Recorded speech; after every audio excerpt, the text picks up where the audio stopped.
အဲ့တော့ industry 1အတွက်အမှတ်အရအဆုံး show ဝဲလောက်ပြပြ The bridge ပေါ့The bridge မှာငါတို့မီးပြတ်သွားလေ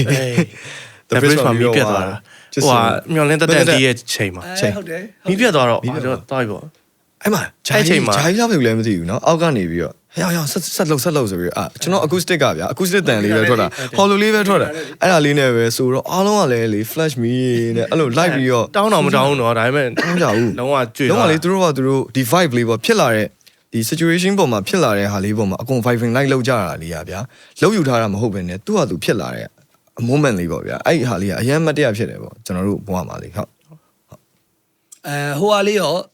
ကျွန်တော်တွေးလိုက်တယ်နည်းနည်းတော့ကြာပြီတင်တယ် acoustic ပွဲလေး ဟုတ် symphony ဆိုပြီးတော့ဟုတ် တက်သားအိမ်လေးပါလေးထဲမှာဟုတ်တယ်ဗျအဲ့ဒါလေးတော်တော် idea မိုက်တယ်ပြီးတော့ဘယ်လိုမျိုးလုပ်ဖြစ်တာလဲအဲ့အကြောင်းလေးပြောပြပါလား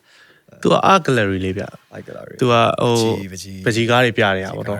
အဲ့ရ founder ကိုစိုးကြီးနဲ့လည်းလူချင်းရဲ့ personality ကရင်းနှီးနေတော့လေသူကကျွန်တော်တို့ကအဲ့လိုလေးလှုပ်ချင်တယ်လို့ဂျာကြီးပဲ